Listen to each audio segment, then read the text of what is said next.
Couples who are very different either have the best marriages or the worst marriages. See, Brad, sometimes you have to parent. You can't just play. Playing's more fun than parenting. Welcome to the Grace Marriage Podcast. I'm Brad Rhoads. And I'm Marilyn Rhoads. We're here to help you build a marriage that's stronger, more connected, and full of grace. I'm Rick Dayton, joining Brad and Marilyn as we bring you weekly conversations designed to inspire and equip you to live intentionally in your marriage. We'll share practical tips, powerful stories, and strategies to help you and your spouse grow closer and thrive together. So whether you're just starting out or have been married for years, there's always room to grow. Let's do this together. This is the Grace Marriage Podcast.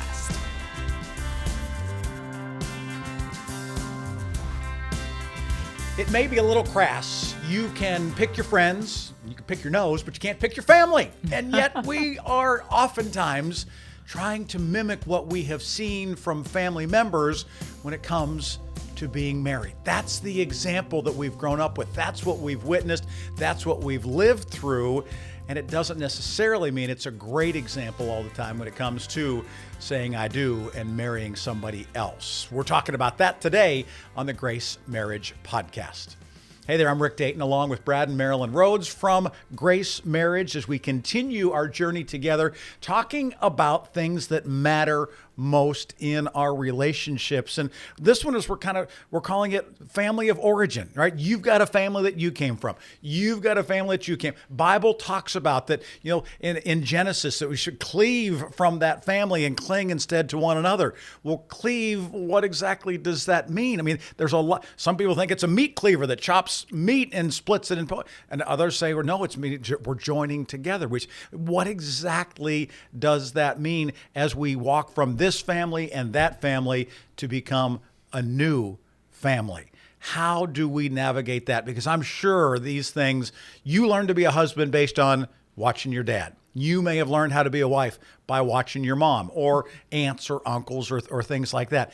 How much does this play into what we bring to a marriage? Well, first on leaving cleave, when we married, we became a new unit, a new family, the Rhoads.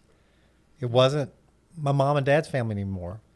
It wasn't Marilyn's mom and dad's anymore. It's ours. So we have the responsibility to grow and steward over our family. Mm-hmm. And the impact the family of origin had on your perspective of marriage, how you do marriage, it is tremendous. You don't even realize it. You just kind of naturally repeat what you've seen. There's so many things. Good and bad and neutral. There's so many things I do now that people don't understand. Why do you do that? I'm like, well, Dad did it. I've got I know checks aren't even much of a thing anymore, but I've got a 3-ring binder checkbook. Because your dad did. Bingo. And I don't know why. That's what I did. I sit at the table and I balance it just like Dad did his. You can still get refills for that? You can. You can still buy checks? Our kids don't even have checks. Right. Our kids don't even know what checks are. But that's what I'm saying. But yeah, you can. They're a little high, but I still get them. Interesting. So then for you, when you stepped into it, I mean, you're marrying Brad, you're not marrying his dad. Mm-hmm. And yet you get things that are Brad's dad. That's right. What do you do? What do you do about that? One thing I hoped I would get, when we were dating, I watched his dad, and his dad cleans the kitchen after dinner without fail. He gets up and does the dishes. And I thought, wow, Brad's going to do that. He didn't pick up that habit. But I told her, I said, you don't know Dad did it right away. So, it might be 20 years down the road. It means, so you can't. You weren't there from day one. You can't hold to my dad's, 50 years. Do you do it now? He helps, but it's not that sweet where he does it every night and I go sit down. Yeah. We both do it. Right. So That's how funny. then do you prepare yourself for what you're stepping into? I mean, you guys dated for a very short period of time compared to many. So your courtship was maybe different. Maybe you hadn't talked through those you can be dating for 7 years and you're not going to cover all the different things that are going to come up once you're married, right? That's right. I mean, so how do you prepare for that? I think you really talk through how you were raised. We didn't do any of that. And we can laugh. We were raised so differently. So your family of origins completely count. They're very different. They're similar in some ways, but in the day-to-day, the way we do life and the way I was parented and he was parented, they're very different. And we can almost laugh at how we naturally do what we saw. It's really interesting. We got a macro and we got a micro. Say more. We got one that very hands off, Uh-huh. one extremely hands on. Not that one's better or worse than the other. That's Let's just talk what, about parenting. Yeah, but parenting and to some degree in life. And what I observed in marriage was way different than what Marilyn observed in marriage. What Marilyn anticipated out of marriage was way different than mine. So when we hit, what I thought was fine, it was not fine with her. And you assume your way is the right way. That's just natural. So I want to do, I think. Because that's what you saw? Because that's what you saw and that's what you do. And so when they're, whoa, wait, this is the way we do it. No, this is the way we do it. So if you realize that there's not always a right or wrong, and there are different approaches, and seek to understand, hey, that's why he acts this way or responds this way, is how he was raised. And this, I'm a little more hands-on because it just, that's the way, if you watch in my family, it just looked a little different. And so in my family, my parents, every marriage is different. So it's important to say there's like no perfect formula for a marriage. Every couple's different. Every individual's different. So in my family, my parents are both very professional. They're professionals. They both had full-time jobs. Dad was an attorney. Mom was a college president. Right. Very, very busy. So, Dad worked really hard. Mom worked really hard. They came home. Well, I did that, and I'd come home and I did it like my parents did it, but it didn't work for Marilyn. Well, my parents worked together. They had a business and they worked together in a business. They literally worked together all day. Yeah, they did. They worked together all day, and then we're at the dinner table and they're talking about work. And it's funny because on my wedding day, my father took me to breakfast and he gave me one piece of advice: don't work with your spouse. Is that what he said? That's one piece of advice, and look what I'm You doing. didn't listen. That didn't take, huh? The better she got to know me, the more she just wanted to be around me. I'm sure that's what it was. It's just, And a magnetism. I can't. Right? It's that magnetism. It's special. Yeah. So, you think there are certain things that, when you get married in Pittsburgh, everything in Pittsburgh has to be Heinz ketchup, right? I mean, it was Heinz Field. The Steelers played at Heinz Field because Heinz, being a Pittsburgh, you would never, ever think about marrying somebody who had Hunt's ketchup in the house. I mean, that was non-negotiable. It's a silly little thing, but between two people, I know people in Pittsburgh, seriously, they keep a small bottle of Heinz ketchup in their purse. If they ever get to a restaurant that doesn't have it, they've got Heinz ketchup. Otherwise, they're not going to have French fries. Wow. I mean, those are little things. It comes from your family of origin, right? You knew that growing up, that Heinz ketchup is what you had on the table. Compared to a marriage, it doesn't matter. But if that's always what you did, and you always did the other, at some point, do you keep 2 bottles of ketchup in the house? Well, look at sports. I mean, so sports was a huge part of my family. I mean, our weekends revolved around it. Everything revolved around it. It was not a big part of Marilyn's family at all. Right. So when the weekends came up, they were a problem every single weekend because I wanted to do what I had seen and what I had done. Marilyn wanted to do what she had seen and she had done, and they were different, and they did not mesh. When we talk about family of origin, it's more, though, than just what you witnessed, isn't it? I mean, it's what you heard, right? It's what somebody said to you, maybe what they didn't say to you. How do you change what's the only thing that you knew, right? I mean, they say it takes 21 days to make a habit. You had 21 years or 22 or 28 or however long you lived watching your parents' example before you got married. That's way different than 21 days. It's going to take longer to change that habit, isn't it? Absolutely. And talking about it, having conversations, talking together, what are the things we love? Because there are things each of us love about our families of origin that we want to emulate, that maybe he didn't have growing up that I had growing up, and we want to bring these together in our home that we're creating, and habits he had that I didn't have that we want to emulate from his family of origin, and we want to bring that to the table. But then there are things we don't want to bring to the table and talk through those.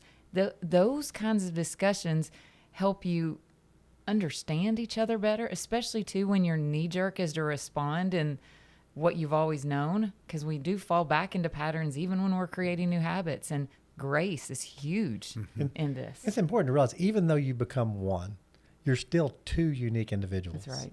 So it's not like I'm trying to make Marilyn me, or she's trying to make me her, or trying to find something between us 2 to make both of us that. I mean, Marilyn's free to be Marilyn, Brad's free to be Brad, and we can make it work and create our own family together. So a lot of it is, we kind of realize we are different and it's okay.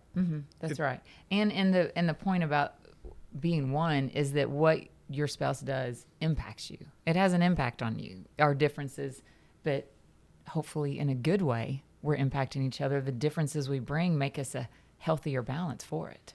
Yeah, it's no question. I mean, Marilyn's parenting has made me a better parent. Mm-hmm.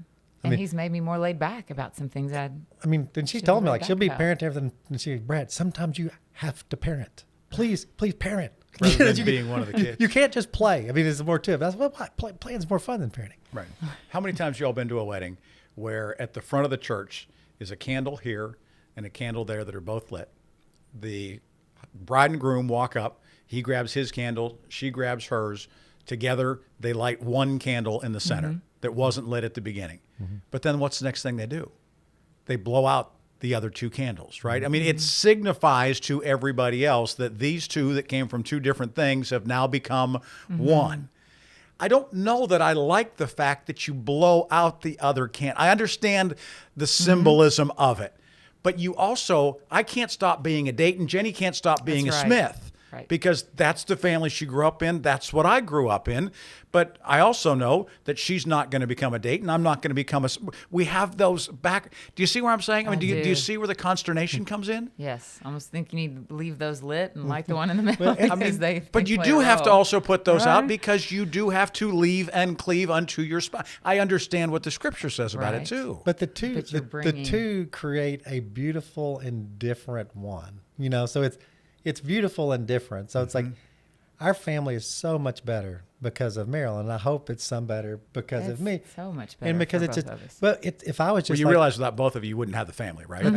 We don't need to talk about that until another episode. But if it was just Marilyn, right, we'd have a lot of issues. Or if you were two Marilyns or two Brads, right. It would be yes, right. Yeah. It would be a mess if there was two Brads. In fact, Marilyn told me one time, she said, if anything ever happens to me, remarry quickly. Meaning I'm worried. She was afraid for the kids. She was scared. She was scared. She was scared for the kids. It's like if something happens to me, right? Oh my goodness, we got to find somebody to help here. You need a nanny, somebody right? quick. You need a nanny. The sound of music is coming to mind right now. What do you do though, in terms of sometimes well-intentioned adults, our parents, our siblings, in-laws, etc., will say something that ends up being a thorn in your marriage? That, you know, your parents may say something about Marilyn.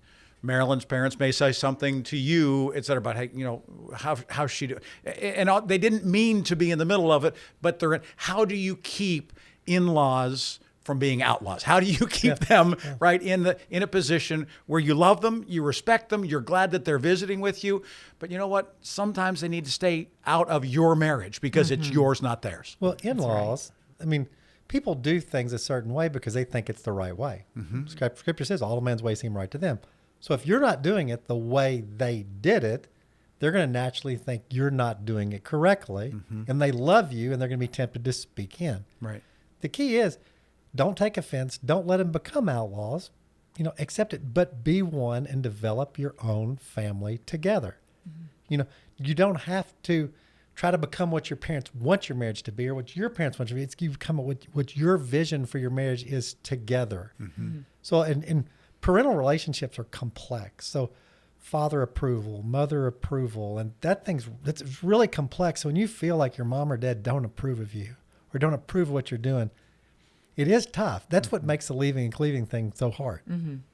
It does. And so in that point, if, say, for example, you're mentioning, if my parents were to criticize something about Brad, is that what you were kind of saying? Well, what do you do with that? You honor your parents, you respect their opinion, but you know what? You also want to put up your dukes and say, don't talk about my husband that way, because even though it drives me crazy, he's still mine. Right. I mean, so you're protecting your family, your decision to marry him, but you also want to be respectful of your parents. Right. I think that's the healthy response, is to do what's protecting of your spouse. And there are times we've counseled with couples where they do.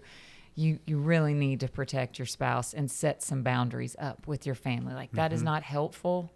That's not helpful for my love towards my spouse, for you to say something that isn't edifying or building them up. Like this is the person that I'm with till death do us part. And I don't want to hear anything that's going to tear them down. Right. So, and that makes your spouse feel protected as well. And it helps you feel on the same team. There are times you do see where the family of origin tries to move too far into decisions you're making, and that is so unhelpful. Remember, we had a stretch where I told her, I said, if I want something and your parents want something, every time you go with your parents.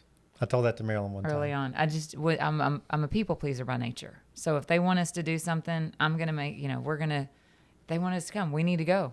And Brad's like, that can't be. And that was I had to learn that it's okay to say no to your family. He can't feel like if they ask something of me, it doesn't matter if he wants it to happen or not. That was not leaving and cleaving. That's a good example. Early on, I struggled with that. And it was a hard conversation. It was hard for me to say because I don't like conflicting with Marilyn. But if we'd been with their family one weekend, they want us the next weekend, Marilyn's like, of course. I'm like, I really don't think we should. Oh, we really need to. And it just got to a point where I felt like really, it doesn't matter what I want. And so it's really hard. Leaving Cleveland, it's not easy. Now, your dad was amazing. Like, he came to me and said, look, I'll never get in your business and I'll never get in your way. Marilyn, before I came along, Marilyn's dad was her best friend in the entire world and had been in her entire life. We got married. He said, I get it. I back out. You come in. He didn't like it. In fact, he told Miss Hudson, I know Brad's coming on, but sometimes I just don't like him. It's because I'm taking, because I'm taking the spot that was his. Right. But he never like inappropriately intervened. He would just, in fact, he one time told me, he said, Brad, thanks for treating my daughter well, because if you didn't, I don't know how I could function. Yeah, right. Does it make sense? We've been talking about sort of family interactions and talking about family of origin, but does it make sense to keep some of those things from your family of origin and incorporate them into your new family unit? Does that make sense? Because you can keep little things that was a part of you, and he can keep some things that were a part of him, and it becomes the new yours, right? It's not your parents, it's not his parents, it's yours, because Brad is part of you, you're part of the you. Does that make sense? Yes.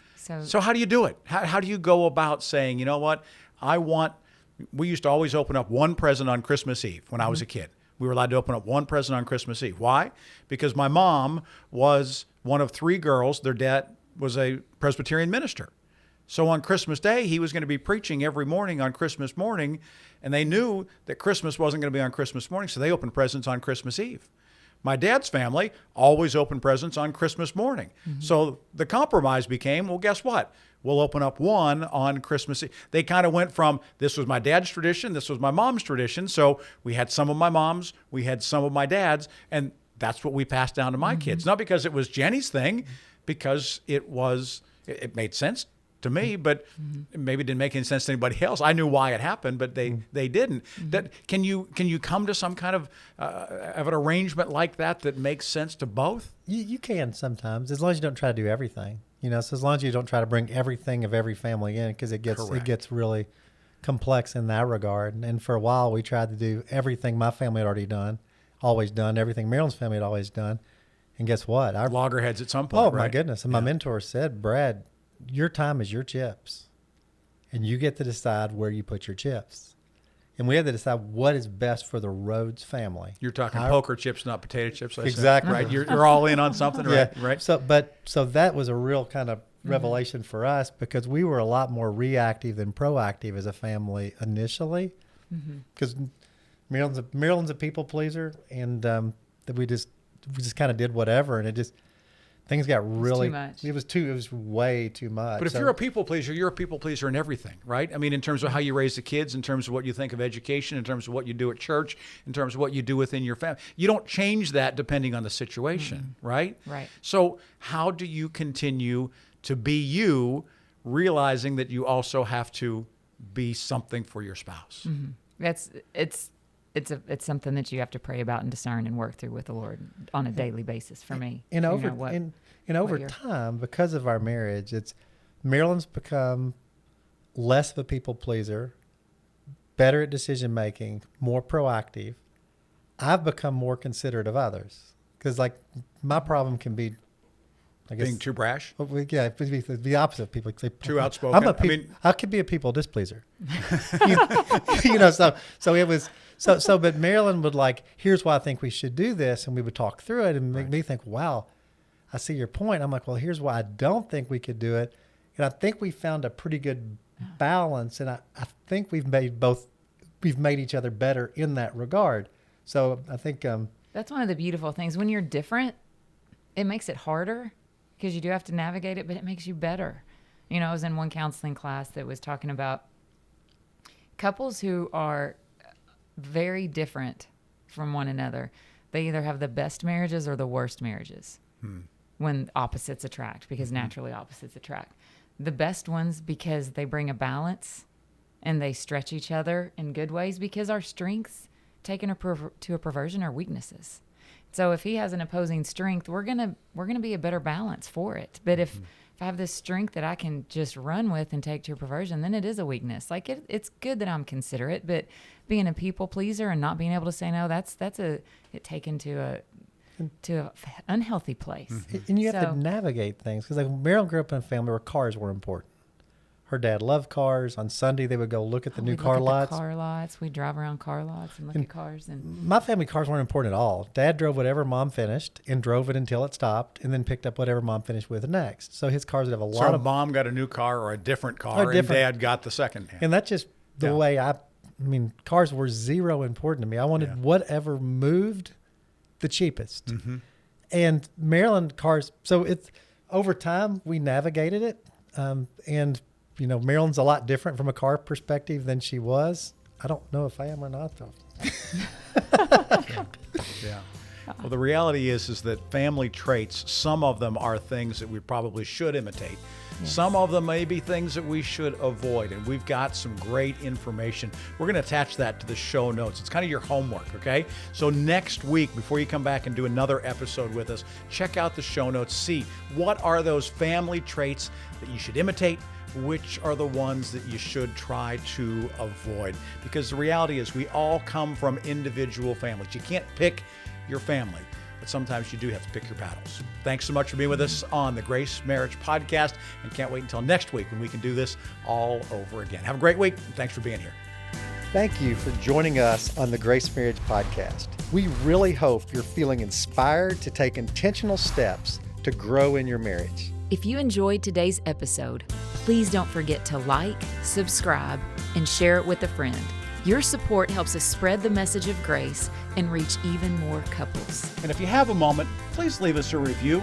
Your feedback means a lot to us and helps others discover the podcast. To learn more about how you can grow in your marriage, visit us at gracemarriage.com. Keep building stronger, grace-filled marriages. We'll see you next week on the Grace Marriage Podcast. Until then, keep growing in grace.